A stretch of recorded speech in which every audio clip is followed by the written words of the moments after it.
mieux connaître les coraux. Oh, écoutez, lui, la taillé. Comme à l'accoutumée.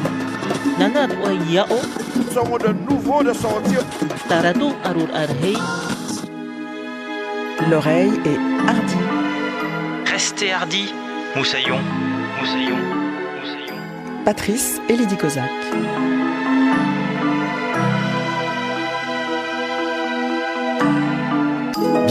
Bienvenue dans l'émission qui prête l'oreille à la culture et aux cultures des Outre-mer. Quelques esprits fâcheux ou défaitistes, c'est selon, affirment que la poésie est morte et bien morte, que depuis les années 50-60, les poètes et cet art si particulier de manier les mots ne sont plus légion et que dans l'imaginaire collectif, il n'existe plus de figure que l'on pourrait porter au pinacle comme c'était le cas les siècles précédents. Je ne sais pas si cette assertion a une part de vrai, toujours est-il que peut-être oui, la poésie a de plus en plus de mal à percer jusqu'à nos oreilles aujourd'hui.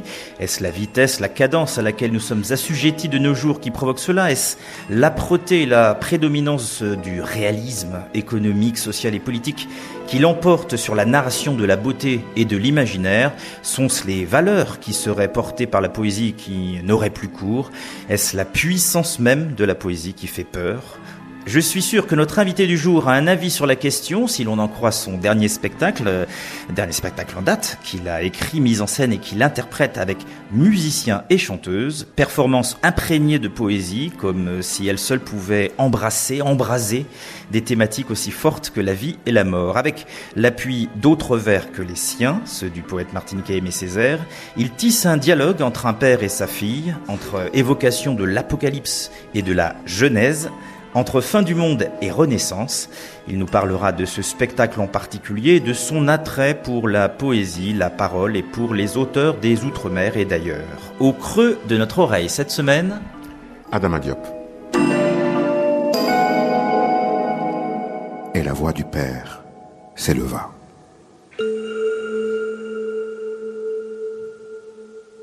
Mon enfant, écoute. Je vais te raconter la grande marche du dernier géant nuage.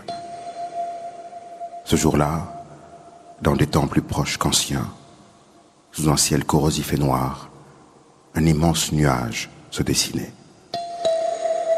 Montagne éphémère, titan de métamorphose, au mouvement lent et imposant. Il se déplaçait avec fougue et délicatesse. Chacun de ses pas secouait la cité et faisait vibrer le cœur des hommes. Adama Diop, bonjour. Bonjour. Vous êtes donc comédien, auteur, metteur en scène, je peux même ajouter musicien, je crois que vous vous commettez aussi dans cet art-là. Voilà un petit moment maintenant que votre talent a explosé sur scène et qu'il s'est fait remarquer chez bon nombre de metteurs en scène bien en vue dans le monde du théâtre. Stéphane Braunschweig, Julien Gosselin, Thiago Rodriguez, Jean-François Sivadier, j'en passe. Et vous commettez sur scène vos propres mises en scène maintenant, vos propres pièces et spectacles. Vous êtes auteur notamment de Fajar ou l'Odyssée de l'homme qui rêvait d'être poète, que vous avez donc porté sur scène. C'est le cas aussi de votre dernier né, l'Apocalypse d'Adam et Aimé, qui est un texte aussi paru aux éditions Actes Sud, et que vous avez adapté pour la scène et qui se joue en ce moment même au Théâtre du Rond-Point jusqu'au 18 avril 2026. Ce podcast L'Oreille Hardie commence toujours par un autoportrait livré par notre invité du jour. Donc Adama Diop, je vous pose la question traditionnelle. Comment vous présenteriez-vous au monde en quelques lignes? C'est une très bonne question. Et je pense qu'effectivement, votre introduction pourrait permettre de donner des éléments de réponse. C'est finalement d'accepter notre multitude.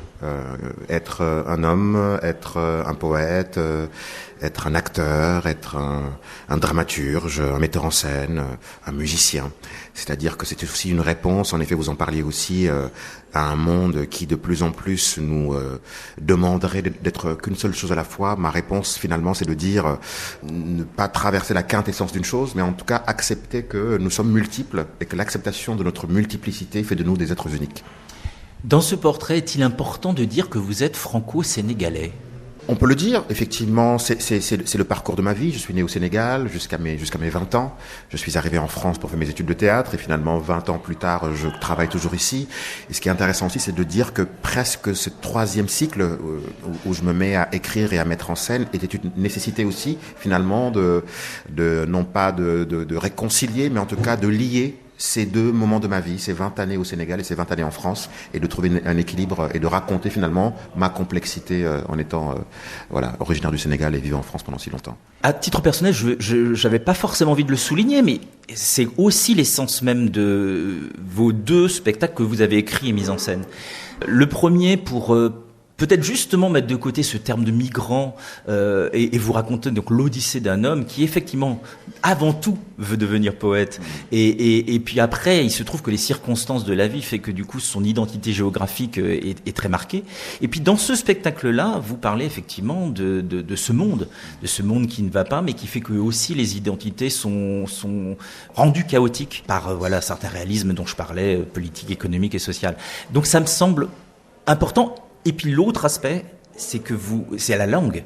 Vous écrivez, vous vous exprimez, vous interprétez en langue française et aussi en Wolof depuis vos 2 spectacles. Et ça semble être aussi très fondamental chez vous.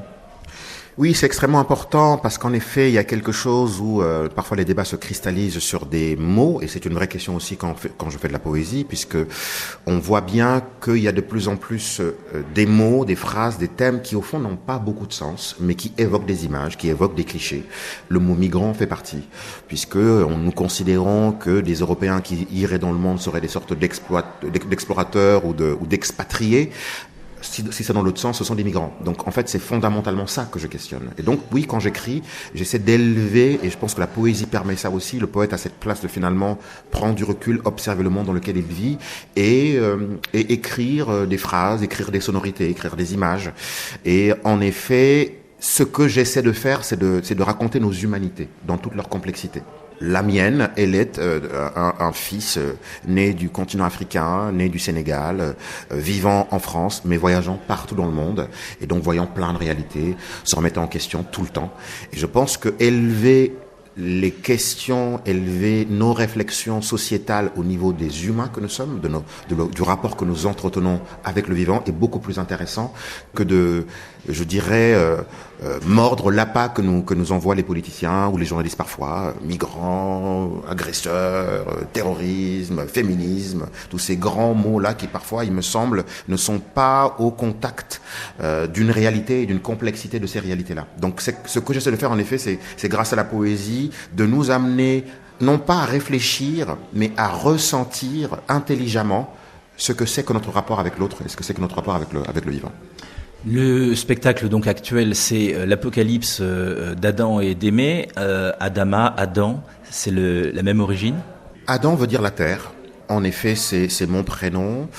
Ce n'est absolument pas du tout autobiographique, mais c'est vrai que quand je commence à écrire, je dois dire d'abord que le texte d'abord est une commande du musée de l'Orangerie qui me demande d'écrire autour des nymphéas de Monet, dans le cas des échos des nymphéas, et en voyant l'œuvre de Monet et voir finalement cette obsession qu'il a eue de peindre et de peindre et de peindre et de peindre, c'est comme si il voulait témoigner de son temps, de son époque, et donc la naissance d'un humain qui avant de mourir veut témoigner de son monde, de ses échecs. Ça me paraissait assez intéressant que ce personnage s'appelle aussi Adam, comme le premier homme sur Terre. Puis c'est vrai que l'idée de mettre aussi, ça peut paraître un peu naïf de ma part, mais parler d'amour, et c'est la racine du prénom de sa fille qui va naître quelques générations plus tard, aimer, quelqu'un qui est aimé, ça me semble être au cœur aussi des objectifs des humains que nous sommes et de notre rapport à l'empathie, de notre rapport à, encore une fois, à la nature, à l'autre, au corps de l'autre, à la vision de l'autre, à ce que nous ne sommes pas et l'acceptation de l'autre. Donc c'est vrai que j'avais besoin finalement de construire un grand axe qui serait cet Adam, le premier ou le dernier, avec une qui va naître quelques générations plus tard qui s'appellerait Aimé. Voilà, ce spectacle est en 3 mouvements, mais on peut dire vraiment 2 parties un peu distinctes où on entend la voix du père puis la voix de la fille qui parle finalement à son père déjà, semble-t-il, parti vers l'au-delà. C'est quoi l'apocalypse selon Adama ? C'est-à-dire cette première partie qui effectivement entend cette voix qui raconte une fin du monde et éventuellement vers la fin l'espoir qu'il met dans sa fille qui va naître. C'est un spectacle, donc vous lisez votre texte, vous lisez également une partie du cahier Retour au périnatal d'Aimé Césaire, on y reviendra tout à l'heure.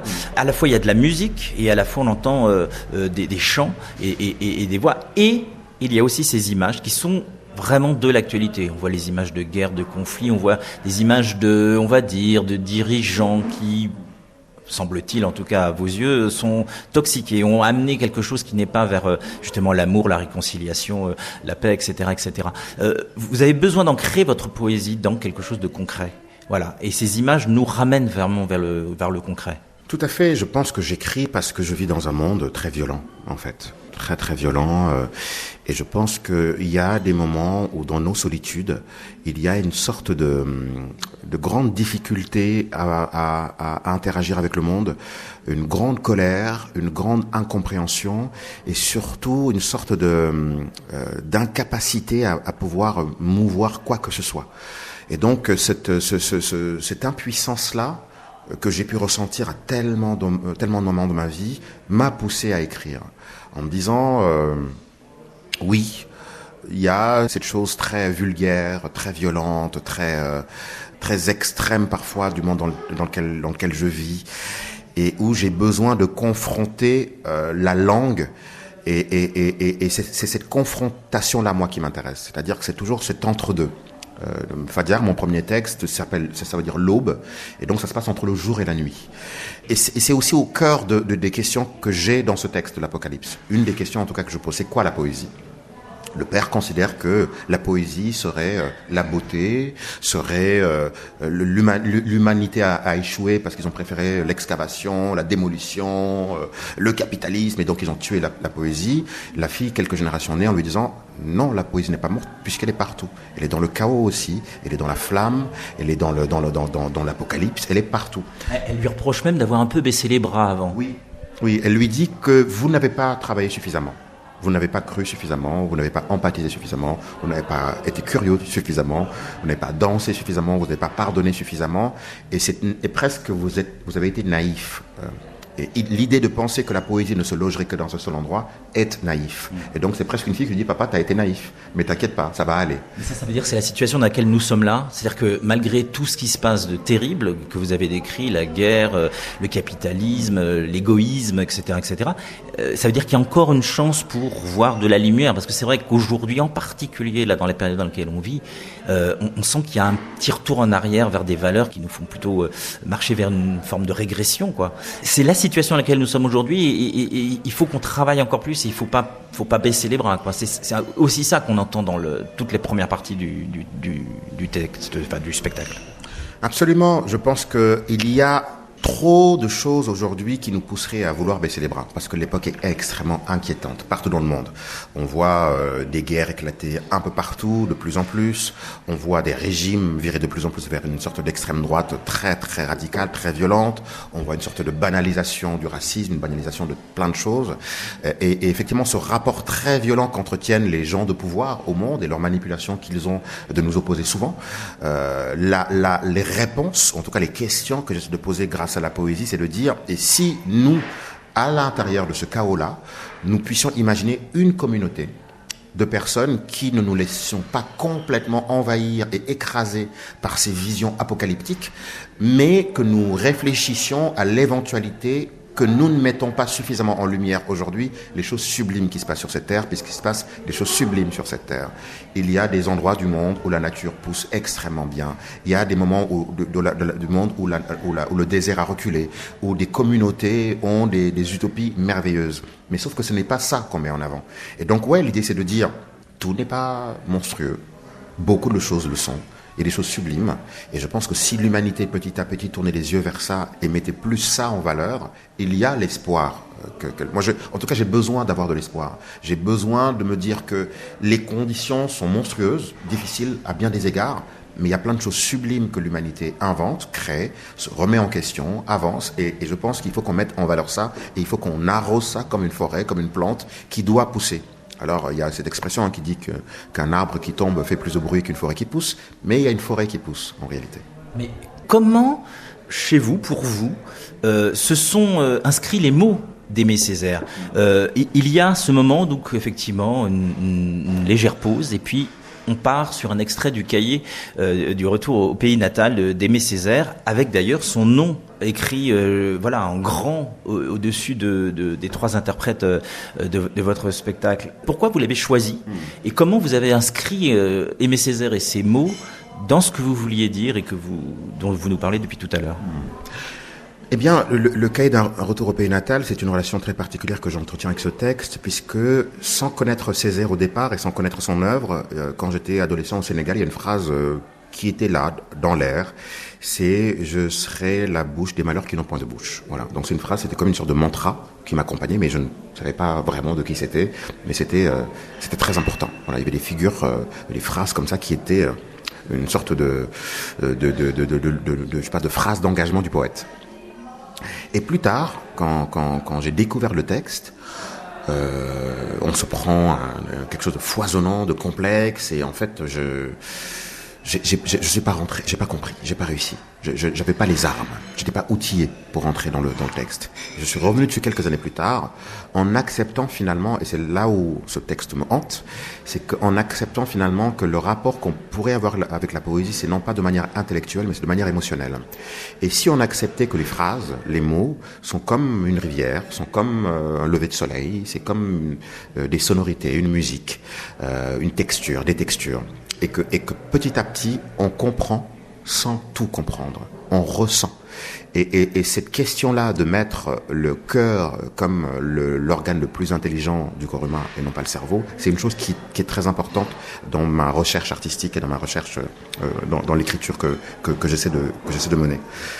Donc oui, il y a un moment donné où Adam parle, il explique que l'humanité il raconte la catastrophe, que le soleil arrive, qu'il brûle la surface de la terre, sans toucher aux animaux, sans toucher aux plantes, mais que tous les humains se voient dépecer leur peau, brûler leur peau, plus de distinction entre les humains maintenant, il n'y a plus les blancs, les noirs, tout le monde a la peau croûtée du soleil, et que ces gens-là retournent à la terre d'origine de l'humanité, à savoir l'Afrique. Donc c'est leur retour au pays natal.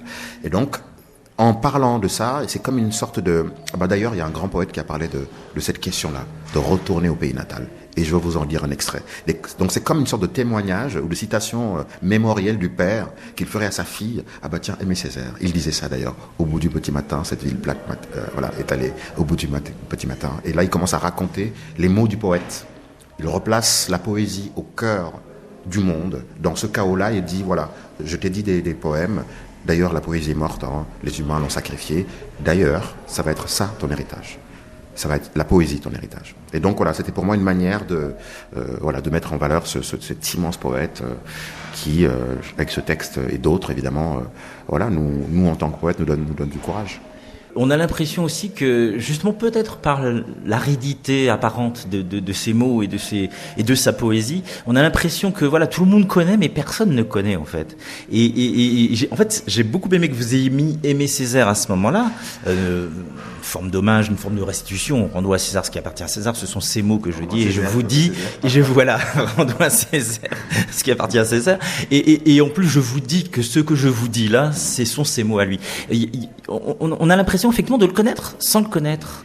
Et vous, c'est aussi une forme de reconnaissance de son œuvre que de dire et que de dire. Là, en l'occurrence, quand je vous parle de ce monde qui va mal, mais qui a possibilité de le voir renaître, et c'est important de dire qu'il y a des poètes effectivement qui ont travaillé là-dessus, et puis des poètes, faut le dire aussi, des poètes noirs, des poètes effectivement qui font partie de cette république, mais qu'on met de côté et qu'on croit connaître. On va leur donner 2-3 breloques pour dire ça fait 10 ans qu'il est mort, mais on ne connaît pas leur œuvre. J'ai l'impression qu'on entend ça aussi dans ce que vous faites. Oui, c'est important parce que ce qui est très fort dans ce texte du cahier, c'est qu'il parle de manière extrêmement claire, extrêmement limpide, la violence de la colonisation, la violence de retourner chez soi, la complexité que c'est de vivre à Paris, de retourner dans son pays, ce que ça a créé, et cette violence-là, le rapport à la négritude, le rapport de cet énorme racisme-là. Donc ça, c'est très clair, c'est dit de manière sans édulcorer le propos, de manière très crue même. Mais pendant tout ce passage où il parle de ça, il parle d'autre chose, il parle du vivant, il parle de la nature, il parle des arbres, il parle des forêts, il parle de l'eau, il parle du ciel. Et il finit avec cette idée en disant, vous comprenez bien que quand je parle de ma race, ce n'est pas par haine d'autres races, c'est juste que je me sens redevable de raconter moi, d'où je viens, ce que je suis. Mais moi, je suis pour la beauté universelle. Lions-nous. Et je trouve que c'est exactement l'endroit de travail que j'essaie de faire. C'est de dire, ok, moi je vais vous raconter, je viens du Sénégal, on a vécu ça, il y a eu de l'esclavage, il y a eu de la colonisation, c'est extrêmement violent, extrêmement violent. Par contre, je crois qu'on a une opportunité de reconnaître ça et de construire quelque chose de beau. Mais on ne peut pas faire semblant, on ne peut pas mettre ça sous un tapis en disant, oui, c'est le passé, c'est le passé. Non, il faut qu'on construise avec ça. Il n'y a pas d'idée de revanche. Non, au contraire, je pense qu'il y a une idée d'une très grande lucidité, d'un très grand courage que de dire, vous savez quoi? Moi, mon objectif, c'est l'amour. Malgré tout. Et ça va être du travail. Ça va être un combat. Parce que je ne vais pas oublier pour autant. Je ne vais pas pour autant dire que non, il n'y a pas de problème, il n'y a pas de racines, il n'y en a plus. Non. C'est de dire, c'est terrible. Et c'est sans fin. Et je n'en peux plus. Mais pour autant, je ne vais pas tomber dans le piège de haïr d'autres peuples parce que vous haïssez. Moi, je vais rester dans l'amour. Mais par contre, ça va être un combat. Il va falloir que tu travailles si tu veux que cet amour-là se passe entre nous. Mais on a la possibilité de nous lier, on a la possibilité de nous aimer, et on a la possibilité de construire un monde de demain. Mais il va falloir qu'on se pose et qu'on prenne le temps et qu'on discute. Et que je te raconte mes colères, et que je te raconte ma violence, et que je te raconte d'où je viens, et que je te raconte ma violence au quotidien, et que je te raconte les violences policières, les racismes étatiques. C'est ça ma réalité. Maintenant, une fois que tu es au courant de ça, je suis prêt à discuter et je suis prêt à construire avec toi. Et ça, c'est très important pour moi. Première pause, alors musicale, on va voir ça avec vous, Adama Diop, dans un instant. Première pause dans cette oreille hardie. Traditionnellement, je demande à mes invités de choisir 2 morceaux de musique. Là, l'idée m'était venue de demander 2 extraits de votre spectacle, mais que vous choisiriez. Voilà, donc je vous laisse le choix. Ou vous partagez des morceaux que vous avez envie de partager avec nous, ou un extrait de votre spectacle. Vous avez micro libre. On pourrait choisir le premier extrait autour, parce que on peut peut-être choisir 2 moments musicaux très différents. Il y a un premier extrait qui pourrait être le moment où justement le père parle du grand départ. C'est un moment qui est accompagné aussi dans le spectacle d'images, de vidéos, avec la participation de nous 3 sur scène en musique, mais aussi de Mathilde Tirard qui fait le son et qui a aussi écrit des partitions, on va dire, de musique électronique. Donc, ouais, j'aimerais bien inviter les spectateurs à écouter ce passage-là. Mon enfant, la terre est plate. Les hommes en ont décidé ainsi, rasant tout sur leur passage. Je me rappelle les affronts et les guerres. Je me rappelle les dictateurs et leurs pulsions génocidaires. Je me rappelle le premier jour de l'hiver nucléaire. Je me rappelle quand l'humanité tourna son regard vers les étoiles, vers l'infini du cosmos. Ils décidèrent d'en faire leur nouvelle possession. Je me rappelle les premières expéditions. Je me rappelle les explosions thermonucléaires. Je me rappelle l'homme et son insatiable soif d'éternité. Certains défiant le grand créateur.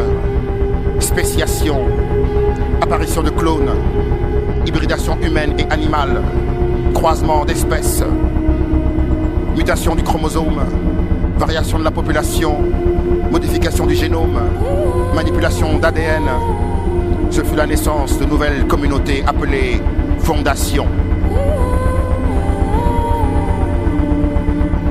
Et là, pendant que l'humanité pensait qu'elle se suffisait à elle-même, les trompettes sonnaient. Et soudain, le silence. L'oreiller hardi, Patrice et Lydie Kozak. De retour auprès de notre invité, le comédien, auteur, metteur en scène Adama Diop pour son spectacle lecture théâtre concert intitulé L'Apocalypse d'Adam et Aimé, actuellement au Théâtre du Rond-Point jusqu'au 18 avril prochain. Alors on n'a pas cité vos 2 comparses qui sont là avec vous. Donc on a d'abord le musicien multi-instrumentiste Draman Dembélé et puis la chanteuse Jessica Martin Maresco. Ce sont des compagnons de route, ce sont des nouvelles rencontres. Comment s'est fait cette rencontre et le travail surtout de partition entre musique, texte, musique, etc. Ce sont des compagnons de route, en effet. Jessica, on s'est rencontrés la première fois au Sénégal, il y a plus de 25 ans maintenant. Entre-temps, nous avons grandi en tant qu'humains, mais aussi en tant qu'artistes. Moi, je suis devenu acteur, auteur, metteur en scène. Elle est devenue une très grande musicienne, une très grande chanteuse. On avait déjà collaboré sur un spectacle que j'avais mis en scène avec la Comédie de Saint-Étienne, leur spectacle de sortie. Et je lui avais déjà proposé de collaborer avec moi, qu'elle écrive la musique du spectacle. Donc, c'était déjà une très belle rencontre. Et c'est une artiste que je respecte énormément, qui fait de la musique contemporaine, qui est très exigeante au niveau du chant, au niveau de tout ce qu'elle propose comme univers. Et puis, Dramane Dembélé, c'est aussi un homme que j'ai rencontré un peu plus récemment par rapport à Jessica, il y a quelques années, autour d'un spectacle en Guyane. Et la rencontre était très belle et j'avais très envie d'avoir un long moment, un long temps dans un spectacle, de l'inviter à collaborer avec lui. Donc c'est comme ça que je l'invite d'abord en tant que musicien pour collaborer sur un ou deux morceaux. Et ensuite, quand j'ai monté Fayard ou le dessin de l'homme qui rêvait d'être poète, je lui ai proposé de collaborer avec moi. Et en fait, quand il s'agit de mettre en scène, de mettre en forme cette lecture, il s'agit toujours pour moi de faire rencontrer les gens. Et ça aussi, c'est le cœur du travail que j'essaie de faire aussi en écrivant, en mettant en scène, c'est de créer des rencontres. Je me disais, ce serait incroyable que ces deux artistes se rencontrent, avec des univers très différents. Dramane est plutôt, il est burkinabé, avec une tradition musicale qui descend des griots, qui est un flûtiste extraordinaire, mais aussi qui joue effectivement du ngoni, de la kora, des percussions. Et je me disais, faire rencontrer ces gens-là et le travail que ça va nous demander. J'ai toujours cette idée que c'est comme les humains, pour créer de l'harmonie, eh bien, même quand a priori on n'a rien à voir, on peut si on prend le temps. Voilà. Et donc pour moi, c'est aussi la dramaturgie même de tous les spectacles que je fais, c'est de faire rencontrer des humains qui a priori parfois n'ont rien à voir, mais d'un coup quand on se pose et qu'on commence à écrire, nos humanités et notre expérience et nos curiosités font que d'un coup quelque chose émerge. Et donc, parallèlement à mon texte, je voulais aussi qu'émerge une matière musicale, sonore, grâce à la rencontre de Dramane et de Jessica. Et c'est important pour vous d'avoir dans vos spectacles, j'allais dire, tous les arts représentés. Les films aussi, et c'était encore plus présent dans Fayard, donc le spectacle précédent, mais il y a du film, il y a du visuel, il y a des choses à voir, ou que ce soit des extraits d'actualité ou de films que vous avez fait faire exprès pour le spectacle. Il y a donc de la musique, il y a évidemment les voix chantées et celles qui déclament. Voilà, on a l'impression que, alors je ne sais pas si c'est un côté roboratif ou un truc qui fait que du coup vous n'arrivez pas à abandonner un pour l'autre. Tout ça se marie très bien, bien sûr, hein, mais on a l'impression que vous avez ce besoin d'avoir tous les modes d'expression en un seul. Est-ce que c'est pour mieux vous faire comprendre, ou est-ce que c'est juste une envie d'artiste d'avoir tout ça à votre disposition ? C'est mon expérience personnelle en fait que je déploie. Par exemple, quand j'ai quitté le Sénégal en 2002, je suis resté 3 ans sans repartir au Sénégal. Et pendant 3 ans, c'était une époque où il n'y avait pas encore la possibilité de faire des visios, comme ça l'est aujourd'hui. On s'écrivait encore des lettres. Et donc j'entretenais une relation avec mon pays, avec les souvenirs, de manière extrêmement cinématographique. Voilà, je voyais des images, je voyais et puis j'ai pris beaucoup de photographies à partir de là. Je prends tout le temps des photos, je filme tout le temps, partout où je suis, comme une sorte de témoignage que je dois faire pour que quand je retourne chez moi, je puisse montrer à ma famille ce que je fais, où j'ai été. Et donc ce rapport-là, il est inhérent à ma vie, il est inhérent à mon histoire. Il y a de l'image partout, tout le temps. Ça, c'est la première chose. La deuxième chose, c'est que oui, la musique a été aussi très importante pour moi. J'ai fait partie de plusieurs projets musicaux. Pendant une dizaine d'années, j'ai fait partie de 3 groupes musicaux. Donc ça fait partie de mon expérience aussi. Et bon, l'écriture, le fait d'être acteur. Donc finalement, je ne choisis pas parce que je n'ai pas à choisir. C'est mon parcours, c'est mon identité. C'est ce que je disais tout à l'heure, hein, quand je parlais aussi de l'idée que nous sommes multiples, et l'idée c'est pas de vouloir avoir une sorte de gourmandise, de vouloir tout faire, mais c'est juste d'assumer ce que je suis, à savoir quelqu'un qui est profondément passionné par les images, profondément passionné par la musique, profondément passionné par la poésie et par le théâtre, et donc comment créer des objets qui me ressemblent. Parce que les gens s'arrêtent à la couverture. Ils n'ont aucune idée de ce qu'il y a à l'intérieur de moi. Et donc c'est une manière aussi de dire que par cette multiplicité-là, de raconter, par cette superposition aussi, il se passe une expérience, voilà, qui soit visuelle, sonore.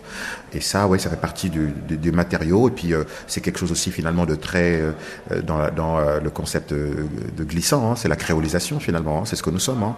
Et je pense que ça, je l'assume complètement et c'est très naturel chez moi. Vous allez dire que je consacre moins de temps à la, on va dire, deuxième et troisième partie de votre spectacle, mais effectivement, porté notamment par la voix de Jessica Martin-Moresco, il y a toute la symbolisation voilà, qui tient une phrase d'ailleurs, hein, l'avenir sera féminin. C'est comme ça que ça ouvre justement cette deuxième partie qui nous fait entendre la voix de la fille de son père, Aimé.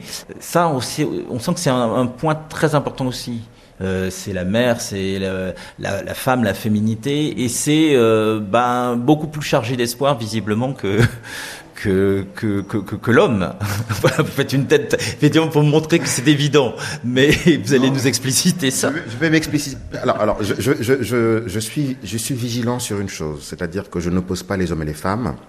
Je parle du masculin et du féminin, parce que je considère qu'en nous avons du masculin et du féminin dans chaque être.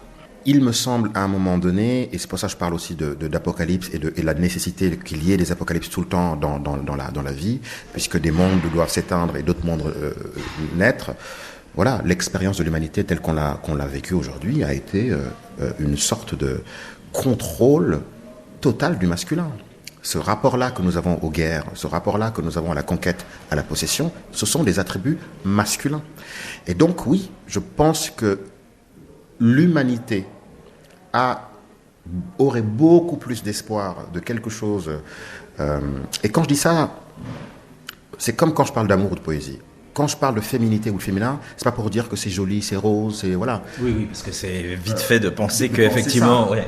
Non, c'est pas ce que je dis. Ce que je dis juste, c'est que ça accepte la complexité. Le féminin accepte la complexité, accepte soi, accepte l'autre, et peut être dans un rapport de débat, de construction, là où le masculin veut avoir la vérité, veut contrôler, veut posséder, voilà. Et donc oui, ce père, sur son lit de mort, ses dernières phrases, s'est dit, enfin, je comprends en fait. Je crois que ce monde a été chaotique parce que ça a été contrôlé par le masculin. J'ai rêvé d'une femme extraordinaire, une sorte de déesse avec des anges autour d'elle, avec des étoiles, tout ça. Mais je pense que dans ce rêve-là, c'est toi que j'entrevoyais par les fissures du temps. Ma fille à naître. L'avenir est féminin. Et c'est porté, donc encore une fois, je lisais par la voix de la chanteuse Jessica Martin, mais pour le coup, il y a tout un passage que vous avez donc écrit, et c'est là aussi, on entend que c'est de la poésie, et bien voilà, en tout cas, on n'a pas accès directement à la langue wolof, sauf si on l'est ou qu'on parle la langue, mais il y a une beauté qui se dégage de ça, parce qu'on sent que c'est pas du langage de tous les jours, on sent que vous avez mis le même attrait, vous avez le même plaisir d'écrire en français et d'écrire en wolof? Pour moi, c'est extrêmement important d'avoir... c'est comme ce que j'ai dit tout à l'heure par rapport à la musique. Ce sont mes deux langues. Je m'exprime dans les deux langues. Et donc, c'est extrêmement important pour moi d'inviter les gens à se déplacer.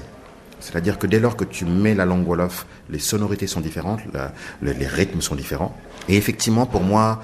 Aimé, c'est Jessica au plateau, c'est aussi ce personnage qu'on voit à l'image, c'est la première qui parle, qui dit père, mais en wolof, bai, qui veut dire père, et qui, quelque part, moi c'était important pour moi dans ce texte aussi, de rendre hommage à énormément de femmes qui ont compté pour l'humanité.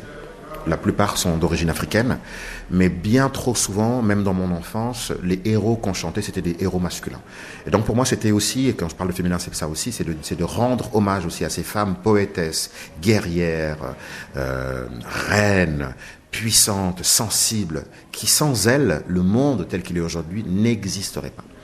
Et donc on entend leur nom en wolof, lors du passage en tout cas en wolof, et on voit leur nom aussi affiché, et effectivement ça marque parce que on se dit mais on ne les connaît pas, et on voit bien le principe de vouloir justement les mettre en avant, mais on se rend compte du manque abyssal de savoir en matière effectivement de figures, de femmes qui ont compté, ou qui devraient avoir compté. Bien sûr, et c'est pour ça aussi que je parle d'une réflexion un peu plus globale de l'humanité et de la narration. Je pense que moi, étant un homme de théâtre, je me rends bien compte que la mise en scène et l'écriture ne s'arrêtent pas aux portes du théâtre. C'est inhérent au monde dans lequel on vit. On décide de raconter certaines histoires pour que le plus grand public du monde, à savoir le peuple, croit aux histoires qu'on raconte. Et donc, on va décider de mettre en avant certains personnages. Et d'autres personnages, on va pas en parler. On va décider de dire, par exemple, que le héros, voilà, c'est cet homme-là qui a tout fait. Et puis on va dire, par exemple, j'ai un exemple, Jésus-Christ est blond aux yeux bleus. Voilà. Et donc on raconte des histoires, on crée des personnages. Et les gens sont émus, les gens y croient. Et c'est ça aussi que j'essaie de questionner, finalement. C'est de dire, et si on se posait, et si on faisait un travail qui est long, hein, c'est-à-dire, moi je ne connaissais pas toutes les femmes dont je parle dans le livre. J'ai travaillé, j'ai cherché, je me suis dit, mais c'est pas possible. J'ai lu. Et c'est ce temps-là que nous n'avons quasi plus dans le monde dans lequel on vit. On avance dans nos objectifs, dans nos objectifs personnels, voilà. Mais ce temps-là nécessaire de la remise en question, de la recherche, du travail et de la proposition, c'est le travail que j'essaie de faire aussi et l'invitation que je donne au public, aux gens que je rencontre, de leur dire, voilà mon monde, voilà notre monde. Par exemple, quand je parle de la Vénus Hottentote, quel est son vrai nom, quels sont les... Voilà, et en fait, c'est un travail qui est très important pour moi, de mettre en valeur... Vous disiez tout à l'heure que j'écrivais Aimé Césaire sur la toile, et bien toutes ces femmes aussi, je les écris aussi sur la toile, parce que c'est important pour moi aujourd'hui de parler d'elles. Adama Diop, c'est l'heure de votre deuxième choix. Alors donc, on va dire musico-théâtral, extrait de votre spectacle L'Apocalypse d'Adam et Aimée. Quel deuxième passage allez-vous nous offrir pour qu'on puisse effectivement en entendre quelques mots, quelques lignes sonores? C'est toujours difficile de choisir parce que chaque moment a son importance, mais je pense que j'aimerais bien vous proposer d'écouter un passage. Il y a un moment donné, je personnifie une ville qui s'appelle Kreuen, et il y a un moment donné, Kreuen se réveille au petit matin et se rappelle de qui elle était avant d'être une ville. Elle se rappelle qu'elle était montagne, les rivières, il y avait des poissons, il y avait les peuples natifs. Et donc je vous propose d'écouter ce passage-là. Elle est resplendissante, la ville. Elle marche. Elle parade. Elle se dérobe du regard des pudiques. Elle se laisse pénétrer par les malfrats et les couche-tards, ou par les travailleurs en quête de Khalis. Elle abrite la bassesse des hommes. Leur honte tue, leur colère contenue, leur violence domestiquée, leur colère animale de compagnie, et les humiliations, les violations, les spoliations, les fausses abolitions, les soumissions, les compromissions, les incarcérations, les agressions. Elle leur écarte les jambes, la ville. Elle les attire dans ses antres sombres, funestes. Elle est excitante la nuit, la ville. Elle se dévergonde de la ville. Elle est ivre, elle est percée de folie, et elle danse. Elle danse pour oublier ses malheurs. Elle danse pour restaurer sa puissance. Et à force de se mouvoir sur le pouls sismique de ses douleurs, elle est prise de transe. Elle tournoie sur elle-même, tourbillon de haine et de folie. Et au bout de la nuit, quand la symphonie des hommes est à son plus haut, et le danger à son paroxysme, quand la peur asphyxie les corps, quand les cauchemars habitent les rêves de ses habitants, quand règne le chaos, quand l'excitation est à son comble et la jouissance suspendue, elle écrase les hommes en hurlant son nom.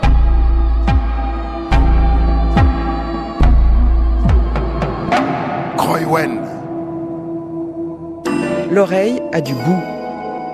L'oreille a le goût de l'enfance et c'est Anne Bonneau qui se charge d'y mettre ses saveurs. Elle interroge ses interlocuteurs sur les choses qu'elle et ils ont dégustées enfants et sur les souvenirs qui vont avec.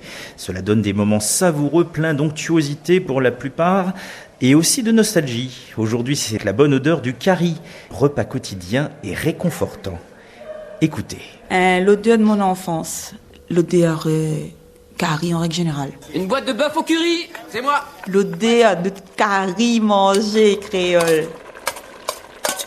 Quand tu arrives à un moment, tu fais que manger obligatoirement. Aujourd'hui, tout le monde ne fait plus que manger. Hein? À moi encore, ma fille perd l'habitude, même ma fille rentre dans des mauvais mouvements là. Moi, je ne fais plus trop que manger le soir. Mais il est vrai que, à l'époque, dans mon enfance, là, manger là, il fallait être cuit. Quand t'arrivais à l'heure, il fallait laver une affaire dans une marmite. Comment? Il fallait laver une affaire dans une marmite, même les œufs frites. Mais un petit rougail de tomate à côté, mais il fallait laver une affaire dans une marmite.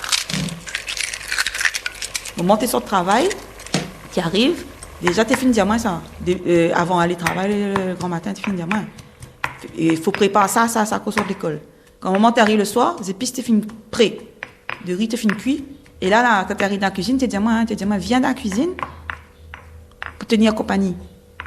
Mais tenir compagnie là, où apprendre. Donc là, tu finis pile le lime, tu finis hache les oignons, hache les tomates, et là, tu as fait tes rondelles de marmite après. Et là, manger tes cuits. 7 heures, manger tes cuits. 8 ans, comment on se met dans la cuisine. Et la rendre service, hein. Moi, aujourd'hui, Miguel nourrit mon enfant. Et Miguel nourrit à moi aussi. L'oreiller hardi, Patrice et Lydie Kozak. Adama Diop, merci d'avoir accepté l'invitation de l'Oreille Hardy. Merci d'avoir mis vos mots, vos réflexions, vos émotions, votre poésie au creux de notre oreille cette semaine. Merci aussi à vous de l'autre côté de l'enceinte de nous avoir écoutés. Avant de nous quitter, on va demander à Adama Diop de nous donner rendez-vous. Donc il y a ce spectacle, l'Apocalypse d'Adam et Aimé, qui se joue au Théâtre du Rond-Point jusqu'au 18 avril. Mais on vous retrouve aussi, dans un bel objet physique qu'on appelle le livre. Tout à fait. Le livre est édité chez Actes Sud, dans la collection au singulier. Donc oui, venez écouter ce texte. Vous avez la possibilité de le lire. On a la possibilité d'échanger. Nous, toute l'équipe, on est ravis de rencontrer les gens, de leur parler après le spectacle. Donc venez nombreuses et nombreux. Faisons peuple, faisons un. Gardons espoir, ne nous laissons pas démonter. Et voilà, vive l'amour, vive la poésie. Et après Paris, d'autres rendez-vous déjà prévus ou c'est en cours de construction? Alors c'est marrant parce que vous évoquiez la Réunion dans votre émission. On rentre de la Réunion, on a présenté le spectacle là-bas et c'était très important pour moi parce qu'une partie du texte, je l'ai écrit après un premier voyage à la Réunion, après une rencontre extraordinaire avec le Piton de la Fournaise. Et j'avais écrit tout un passage où les volcans grondent, la lave coule. Et puis quand on est parti jouer là-bas, pour la petite anecdote, eh bien le volcan était actif et j'ai pu aller rencontrer cette lave que j'avais écrit un an avant en l'imaginant. Et bien là, je la voyais sous mes yeux. Donc voilà. Donc là, nous allons boucler la tournée de cette saison à Paris et nous espérons avoir d'autres dates la saison prochaine. C'est tout le mal qu'on vous souhaite, Adama Diop, pour ce magnifique spectacle, donc l'Apocalypse d'Adam et Aimé. Si vous voulez réécouter ce moment passé avec Adama Diop, rendez-vous sur lapremière.fr, rubrique radio audio de notre site. Recherchez l'Oreille Hardy. Faites de même sur YouTube et sur les plateformes d'écoute où l'oreille est aussi présente avec la possibilité de vous y abonner pour ne rien rater de nos rencontres. Mettez de la poésie et de la culture dans vos vies, et plus particulièrement celle des Outre-mer. Ça vous fera pas de mal, ça vous fera même le plus grand bien. Souk et ferme, restez hardi, moussaillon. À la semaine prochaine pour une nouvelle rencontre. Merci encore, Adama Diop. Merci à vous.